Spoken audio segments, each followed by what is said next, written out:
I never thought I'd be the kind of man who'd do what I did.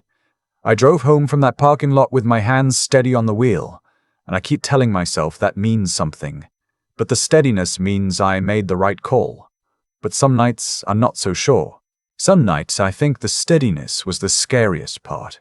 My name is Carl Whitfield. I'm a long-haul trucker out of Columbus, Ohio. I run the I-70 corridor, mostly Ohio to Kansas City, sometimes all the way out to Denver. 3 weeks out, 1 week home. It's not glamorous, and it wrecks your sleep schedule in ways that never fully heal. But it paid for my son's baseball gear and his school trips and the apartment I moved into after my marriage ended. My son's name is Ethan. He was 11 when this happened, loves baseball, hates math, collects those little die-cast model trucks because he says he wants to be like me when he grows up. That used to make me feel proud. After everything, it mostly makes me feel like I failed to protect him from the exact life I was living. My ex-wife's name is Carol. We were together 8 years, divorced for 2. The split wasn't ugly, not at first. We just ran out of things to say to each other. The road does that. It takes you away so often that eventually the person at home stops waiting up, and then one day neither of you can remember the last time you actually talked instead of just exchanging logistics. She got the house in Dayton. I got a 2009 F-250 in joint custody with primary residency staying with her during the school year. Carol started seeing someone new about 5 months after the papers were signed. Guy named Brad Holloway, sales rep for some medical equipment company, always dressed like he was going to a job interview even on weekends. The kind of guy who talks about his credit score in social situations. Ethan said he was okay, a little strict, but okay. I had no reason to push on it. Carol was happy, and Ethan wasn't telling me anything was wrong, and I told myself that was enough. That was my first mistake. It was a Tuesday in late September when my dispatcher called me with a reroute.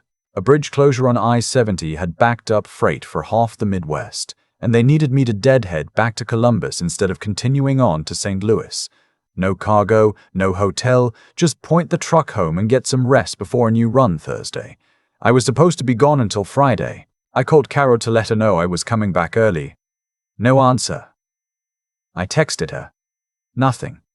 Figured she was at work and Ethan was in school. I'd surprise him, maybe order pizza, maybe play catch in the parking lot at my apartment complex since we didn't have a yard. Normal stuff. The kind of Tuesday afternoon dad moments you treasure when you're gone 3 weeks at a stretch. I pulled into Carol's neighborhood around 2:30 in the afternoon.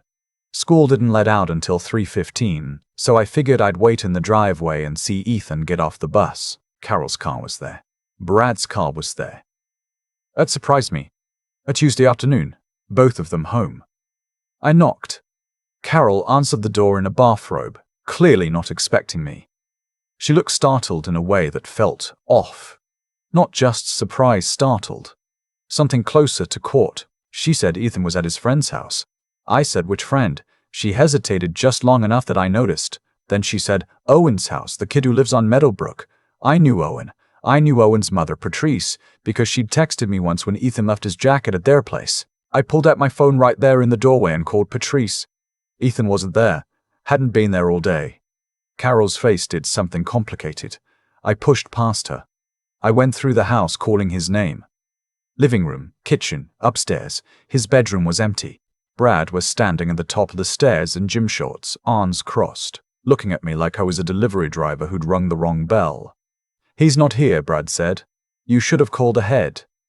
His mother just told me he was at a friend's house, I said. So, somebody's lying.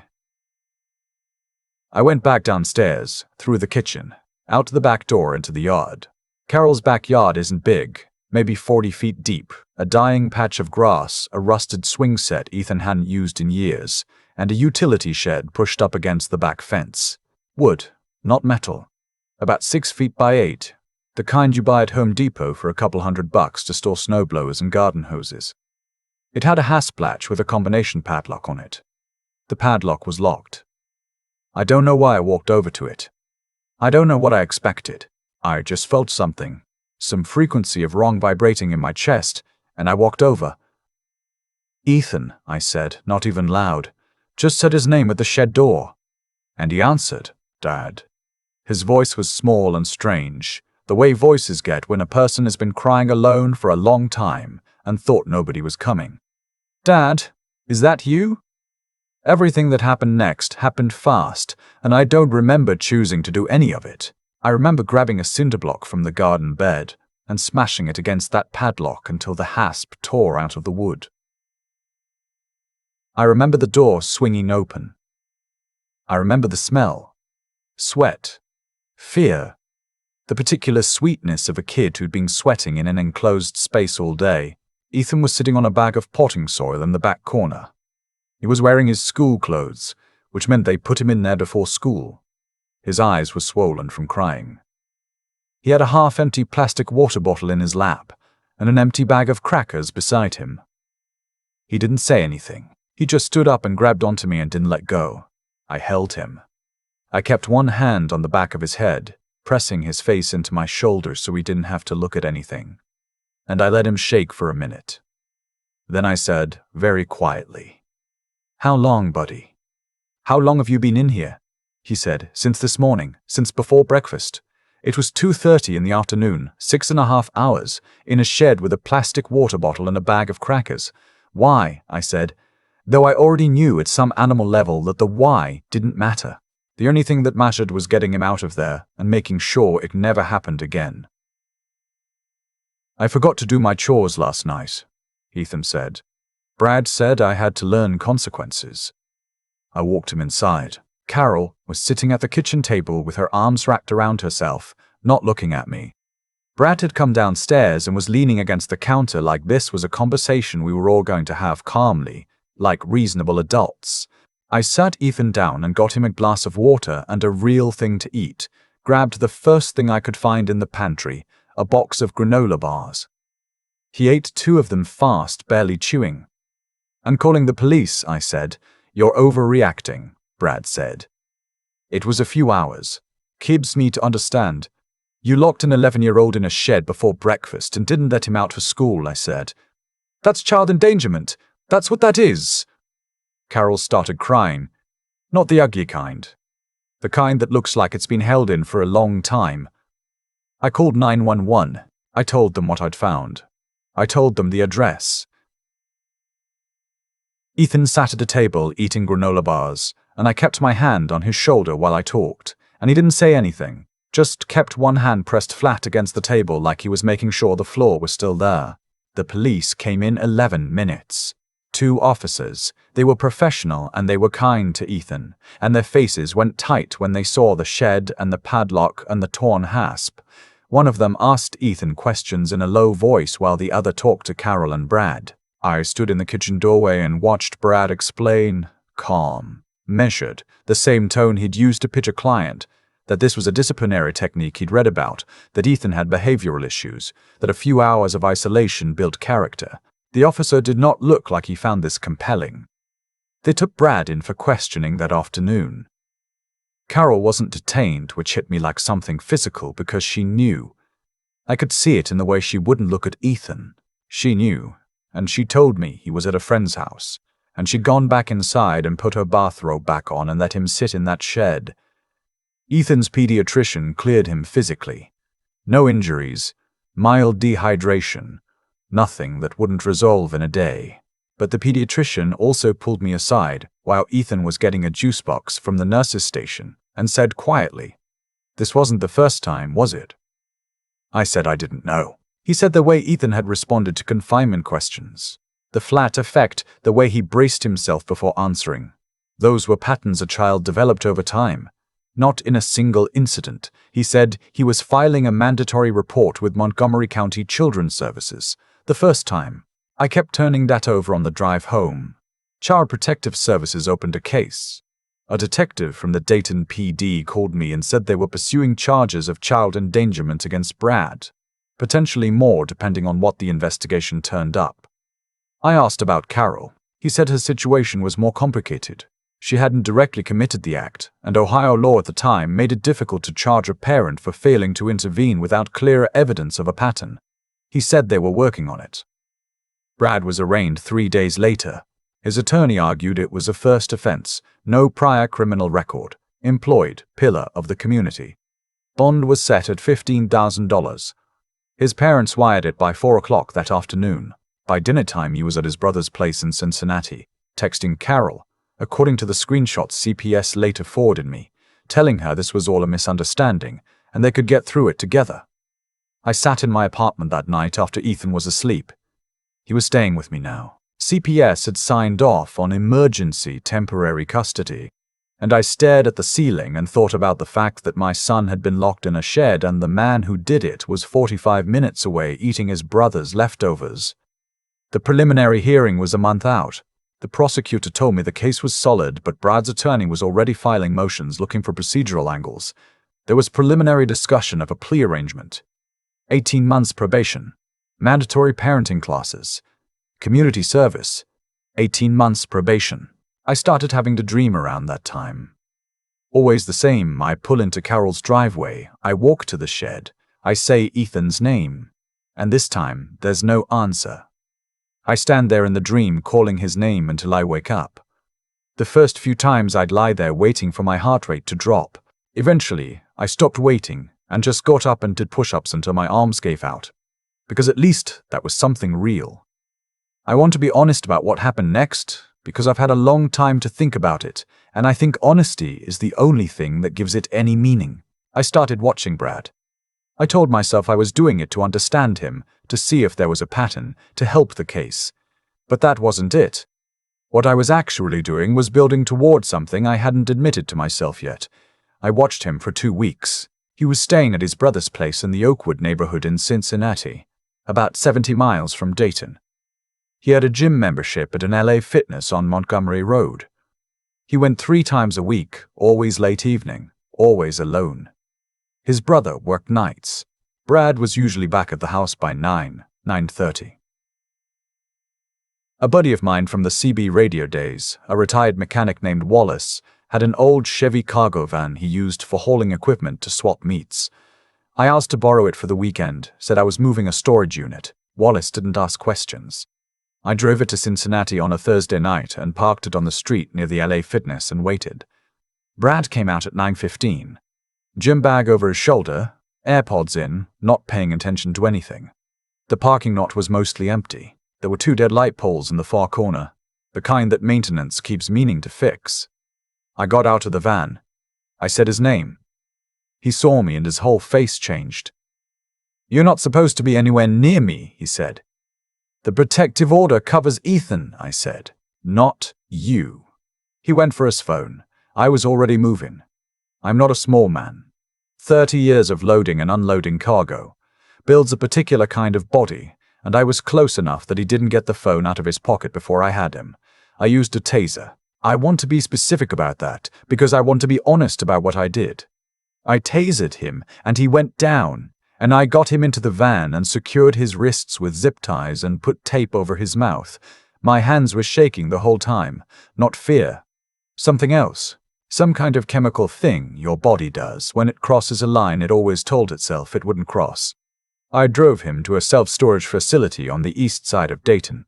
One of those places with outdoor units that back up against a fence line. I had a unit there under a name that wasn't mine. Long story involving a business arrangement that never went anywhere. And the security cameras on that row had been broken since March. I checked twice. The unit was a 10 by 10. Concrete floor. No windows. I put a gallon jug of water in it, about a third full. A package of peanut butter crackers. A bucket. The same provisions he'd given my son, roughly. Actually better. Ethan hadn't had a bucket. Brad was conscious when I brought him in. His eyes were wide and white in the dark. I cut the zip ties off his ankles so he could stand. I said, 6.5 hours. He stared at me. "That's how long Ethan was in that shed," I said. 6.5 hours before breakfast, no food until I showed up. "You're going to stay here that long, and every hour I'm going to come back and tell you what was happening to my son at that point in time." I closed the rolling door. The sound it made, that metallic crash, I think about that sound sometimes. I came back at the 1-hour mark and opened the door 6 inches. "Hour 1, I said through the gap. Ethan had just been put in. He was probably still expecting someone to come back and let him out. He was probably still thinking it was a mistake. Brad said something through the tape. I closed the door. Hour 2. He figured out nobody was coming. He started trying to get the door open. He's 11 and the door was locked from the outside, so all he could do was push. I paused. He had your crackers by hour 2. He told me he didn't eat them because he thought if he waited long enough someone would bring him a real meal. Hour 3. Brad had stopped trying to yell through the tape. He was sitting against the wall. Hour 3 was when Ethan started rationing the water. He told the pediatrician this. He said he'd seen a movie where someone got stranded in the desert and divided their water up into little sips. He's 11. He was alone in a shed rationing water like he'd been stranded in a desert. Because you put him there. I went home and sat in the truck in the parking lot of my apartment complex for 20 minutes staring at nothing. Then I went upstairs and checked on Ethan, who was asleep with one arm hanging off the side of the bed the way he always slept. And I watched him breathe for a while, and then I went back downstairs. Hour 4. Brad was standing when I opened the door. He talked fast, words tangled up behind the tape, eyes frantic. I said, I can't understand you. I'll take the tape off when it's done. I told him what Ethan had said about hour 4, that he'd started talking to himself, trying to keep himself calm, reciting the batting averages of his favorite Reds players because it was the most comforting thing he could think of. Hour 5. Brad was crying. Real crying. The ugly kind, the kind you can't manage or perform. I said, hour 5. Ethan stopped reciting batting averages. He said he just sat there.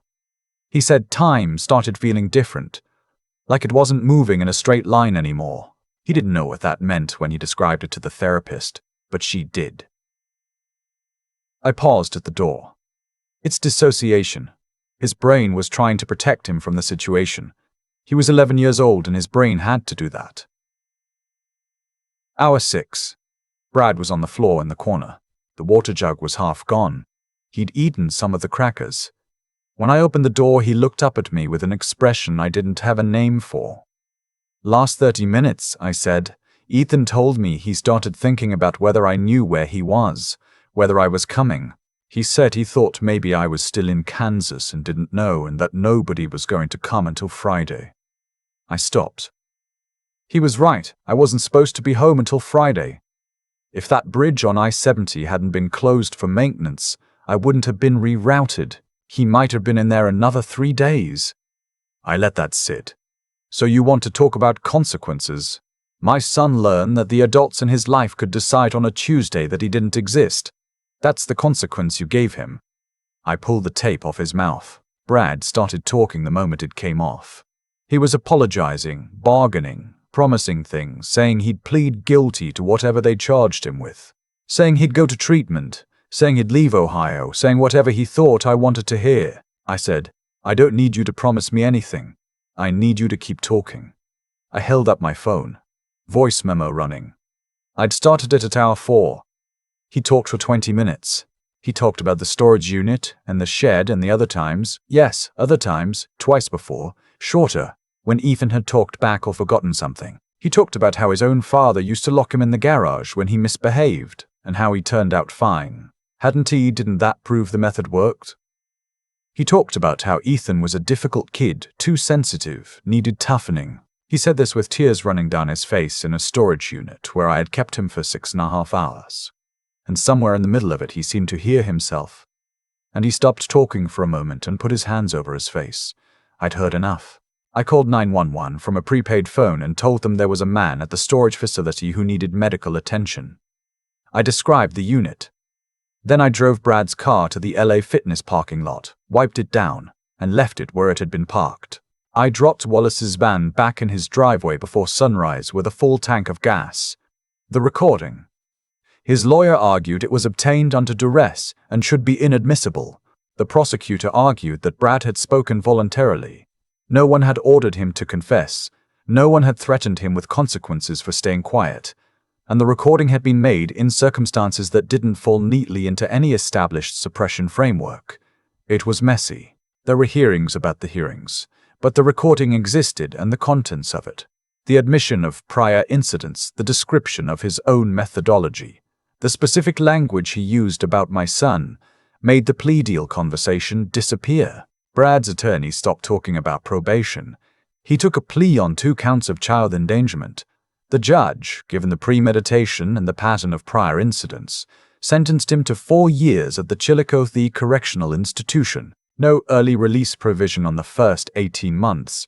Carol entered a residential treatment program for alcohol dependency, something I hadn't known was as serious as it was, though in retrospect there had been signs I'd filed away without acting on. CPS awarded me full physical custody of Ethan.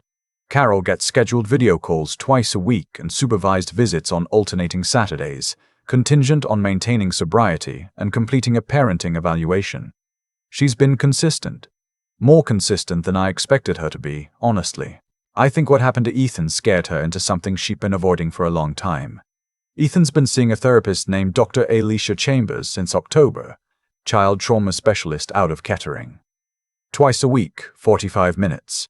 For the first month he came out of every session quiet and a little hollowed out, and I'd take him to get a Frosty at Wendy's and we'd sit in the truck and not talk about it.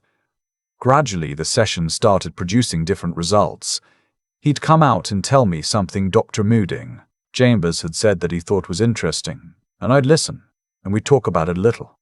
He's sleeping through the night now. He went back to his travel baseball league in January. His batting average is actually up. He asked me about it once, about Brad, and what happened between the arrest and the trial, and how Brad ended up making that recording. I was driving and I kept my eyes on the road for a long time before I answered. I made sure he understood what he'd done to you, I said. Ethan thought about that for a mile or so. Did it work? He asked. I think so, I said. Good, he said. And then he put his AirPods back in and looked out the window, and I didn't push it, because sometimes that's the right call. The Montgomery County DA's office cited Ethan's case in a proposed revision to Ohio's mandatory reporting statutes. And to the old standard, a parent in Carol's position, aware of abuse, failing to intervene or report, occupied a legal gray area that was difficult to prosecute. The revised language, which passed the state legislature the following spring, establishes a clear affirmative duty to report. If you know a child in your household is being abused and you don't contact authorities within 24 hours, you can be charged as a principal offender, not just an accessory. The advocacy group that pushed the bill named the revision after my son. They call it Ethan's Amendment. I found out about that from a news alert on my phone while I was somewhere outside of Salina, Kansas, heading west on the I-70 in the dark. I pulled over on the shoulder and sat there with my hazards on for a few minutes because I didn't trust myself to keep driving and feel whatever I was feeling at the same time. The detective who caught Brad's case came to my apartment once. Early December, unannounced. He was a quiet guy, mid-50s. The kind of cop who's been doing it long enough that he doesn't waste expressions on things he doesn't mean. He asked me some questions. He looked at me when he asked them instead of at his notebook. At the end of it, he stood up and put his jacket on and said, "Funny thing about that storage facility. Management told us the camera on row C has been broken since March." He looked at me for a beat. Whole room was dark. I said, "That's inconvenient." He said, "Sure is." He put his hand on the doorknob. "Give your kid my best." He never came back. I'm not writing this to tell you that what I did was right. I know what I did. I made choices in the dark, and they worked out in a way that they easily could not have. And I am aware that the line between where I ended up and somewhere considerably worse was thin and partly a matter of luck. I understand that. I think about it more than I probably let on to anyone around me, but I also think about the bridge on I-70, the one that was closed for maintenance. I think about the reroute my dispatcher called in on a Tuesday in September. I think about how close it was. How my son could have stayed in that shed until Friday, or could have been put back in without ever saying anything because he'd learned that nobody was coming. I think about how many kids are in situations exactly like that right now, and how many of them have a father who gets rerouted by a bridge closure on exactly the right day. Not many. Not anywhere near enough. What I'll tell you is what I've told myself on the long stretches of interstate when it's 3 in the morning and the radio is off, and there's nothing but the white lines coming at you out of the dark. Trust what you see, not what you want to see, not what someone tells you to see, what you actually see. The hesitation when you ask a question, the way a child braces before answering, the padlock on the shed that didn't need to be locked. Document everything. Take photos. If your state allows single-party recording, record. Build a record before you need it because you won't have time to build it after. And if the system moves slow, if the bell gets posted and the plea talks start and the man who hurt your child is eating dinner 45 miles away like Tuesday was just Tuesday, I'm not going to tell you what to do. I'm not qualified to tell anyone what to do. I'm not qualified to tell anyone what to do. I crossed lines I can't uncross. And I live with that, and I'd do it again. And I'm aware that those three things being simultaneously true says something about me that I'm still working out. Ethan came home from therapy last spring with a homework assignment Dr. Chambers had given him. Write something you want to say to Brad, not to send, just to say. He showed it to me after dinner, sitting at the kitchen table while I was drinking my coffee. It said, "You tried to make me smaller. I'm the same size I always was. You tried to make me afraid of the dark. I still don't love it, but I know it ends. You tried to teach me that I didn't matter. My dad drove home from Kansas to prove you wrong. 12 years old and already clearer on the essentials than most of the adults I know." I folded it up and gave it back to him and said, "Dr. Chambers is good." He said, "Yeah." He took the paper and folded it again carefully and put it in the front pocket of his hoodie. "Dad?" "Yeah. Thanks for getting rerouted." I didn't say anything because there wasn't anything to say. I just put my hand on the back of his head for a second the way I had that afternoon in Carol's backyard, and then I let him go because you have to, because that's the whole job. I'm still on the road, still running I-70 mostly. 3 weeks out, 1 week home. It's not enough time. It's never enough time. But Ethan's in the apartment when I get back, and his batting average is up, and he still wants to be a trucker when he grows up. Some nights I think I'll tell him to pick something else, something that keeps him home. But then I think about the bridge, about how the reroute brought me back on exactly the right Tuesday. And I think maybe there are some jobs that put you exactly where you need to be. I'm still working out which kind mine is. I've had a lot of miles to think about cause and effect. That's what the road does. It strips away the noise and leaves you with the math of your own decisions. You make a choice, and the choice makes the next thing, and eventually you're standing somewhere you never planned to be, holding consequences you can't put down. Brad made a series of choices, small ones at first, probably, the kind a person talks themselves into by calling them discipline, calling them structure, calling them what my own father would have done. He chose to put an 11-year-old boy in a shed before breakfast. He chose to lock the door. He chose to go back inside and leave him there. And each of those choices created the next one, built the architecture of a Tuesday that Ethan will carry in his body for the rest of his life whether he wants to or not. That's not fate. That's not some cosmic punishment arriving from outside. That's just the straight line between what a person does and what it costs, the people around them, and eventually themselves. What I keep thinking about is the intelligence it takes to actually see that line before you're standing at the end of it. Ethan saw it. At 11 years old, sitting in the dark rationing water like he'd seen in a movie, he made a decision to stay calm, to count things, to use what he knew. That's not something you can teach directly. It's something that lives in a kid who's been trusted to figure things out, who's been allowed to feel the weight of his own problems without being rescued from every one of them. He had that in him before the shed. Brad didn't put it there. I'd like to think I had something to do with it. All those hours on the road calling home, asking him what he was reading, what he thought about things. But mostly I think it was just Ethan being who he already was. The part I sit with most. The part that feels like it actually means something. Is that strength isn't about what you do when everything is fine. It's what you do in hour 5, when the batting averages stop working and the water is running low and you genuinely don't know if anyone is coming. Ethan didn't break. He got quieter. He went somewhere inside himself and waited. That's a kind of toughness that has nothing to do with a padlock on a shed door, and everything to do with character that was already there. I crossed lines. I know that. I made choices in the dark of a storage facility parking lot that I can't walk back. And I'm not going to dress them up as heroism. What I'll say is that I understood, doing it, exactly what I was trading and why. A man who hurts a child and walks out of a courthouse smiling at his lawyer has already decided what the rules are. I decided something too. And I've made my peace with what that says about me. What I want Ethan to know. What I hope he already knows is that the point of the whole thing isn't the storage unit or the recording or the 4 years in Chillicothe. The point is that he wrote that letter to Brad and meant every word of it.